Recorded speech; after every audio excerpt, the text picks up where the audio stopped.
Il n'est pas arrivé par erreur. Il est arrivé parce que l'Amérique l'a façonné, l'a sollicité, et qu'à un moment précis de son histoire, elle a eu besoin de lui.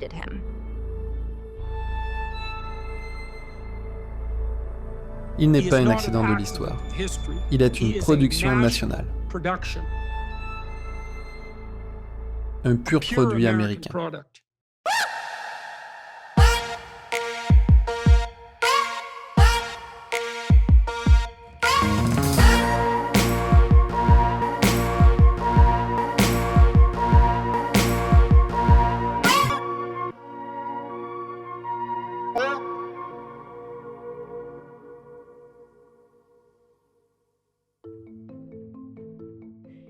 Au départ, il y a Donald et l'American Dream qui promet une chose. Si tu veux gagner, tu peux. Si tu travailles, tu réussis. Et si tu perds, c'est de ta faute. Il a grandi avec cette idée gravée dans la tête. Mais Donald Trump existait dans l'imaginaire collectif américain bien avant d'entrer en politique. Dans les journaux, à la télévision, dans l'image même de la réussite.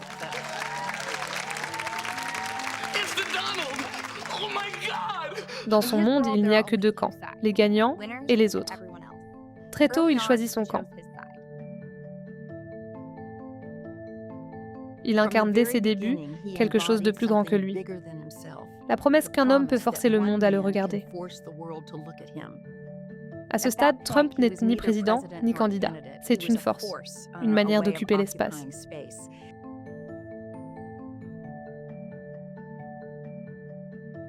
Il a une certitude intime, celle d'être destiné à gagner.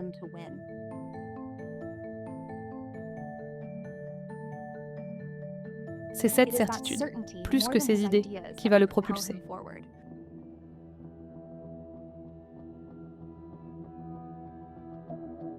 Donc, Donald Trump naît juste après-guerre dans une famille déjà riche. Son père, Fred Trump, est un promoteur immobilier redoutable, dur et méthodique.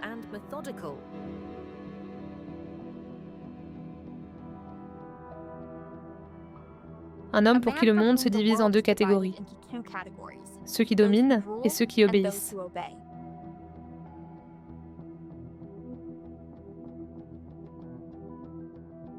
Donald grandit dans cette logique. Chez les Trump, la faiblesse n'est pas une option. La compétition est permanente. La victoire est une obligation. Très jeune, Donald apprend à ne jamais reculer, à ne jamais s'excuser, à attaquer plutôt que se défendre.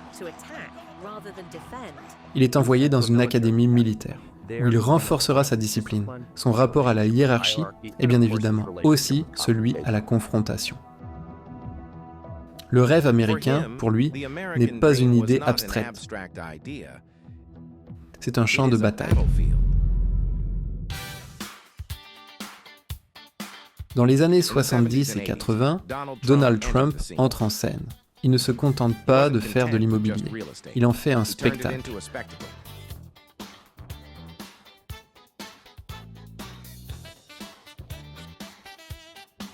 Là où son père construisait discrètement, lui construit grand, visible, éclatant. Il comprend une chose essentielle. Dans l'Amérique moderne, être vu compte autant qu'être riche. Il appose son nom partout, sur ses tours, sur des casinos, sur des avions. Trump devient une marque.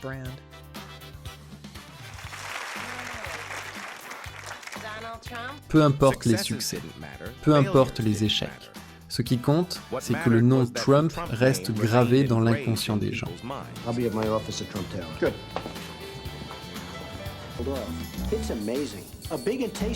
Dans les années 90, il entre dans les foyers américains avec la télévision. On peut le voir chaque semaine dans The Apprentice, une émission où Donald met des candidats à l'épreuve pour tester leur talent et leur capacité à réussir dans le monde des affaires. Il n'est plus seulement riche.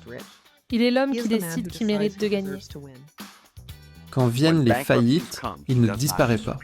Il transforme l'échec en récit. Il ne perd jamais, il négocie. Ladies and gentlemen, I am officially running for President of the United States, and we are going to make our country great again. Au moment où Donald Trump se lance en politique, beaucoup pensent à une blague. Ils se trompent tous. Hillary, you're fired.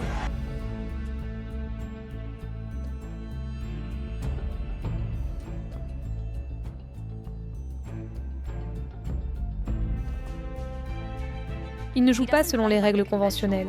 Il attaque frontalement.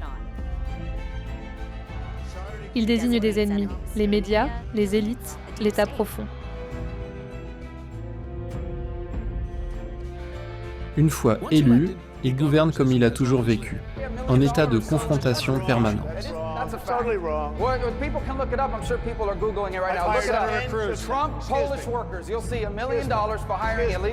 Chaque critique devient une preuve qu'il dérange.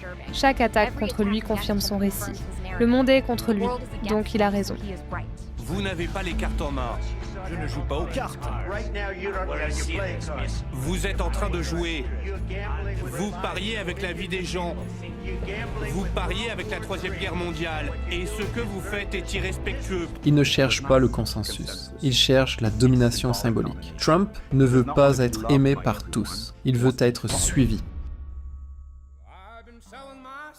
Trump parle à ceux qui ont l'impression d'avoir perdu leur place.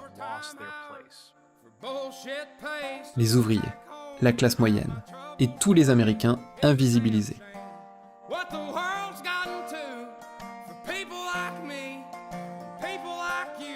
Il ne leur promet pas la perfection, il leur promet le combat. Il leur dit qu'ils ne sont pas responsables de leur déclassement, mais que quelqu'un leur a pris quelque chose. Et que lui seul est prêt à se battre pour le leur récupérer. Ce n'est pas un discours poli ni un discours élégant.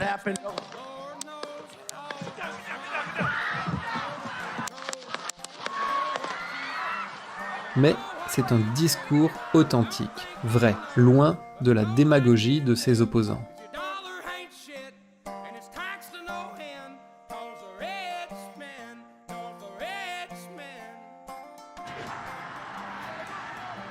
Avec ça, Trump devient plus qu'un homme politique. Il devient un porte-parole, le symbole d'une revanche.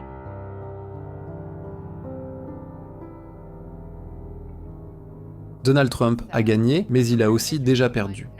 Il n'est pas qu'un simple homme d'affaires, ni juste un homme politique. Il est le salut que beaucoup attendaient.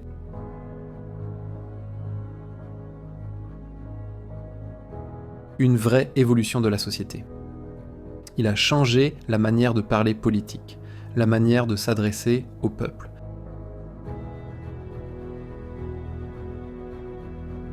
Sa réussite se prouve de jour en jour, ses résultats politiques et économiques à l'appui. Entrepreneur à succès, fondateur d'un réseau social, négociateur de paix, fervent défenseur de sa culture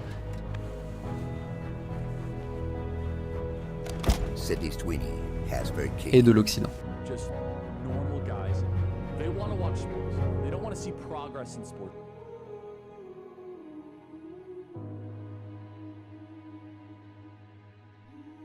Qu'on l'admire ou qu'on le rejette, Donald a prouvé une chose.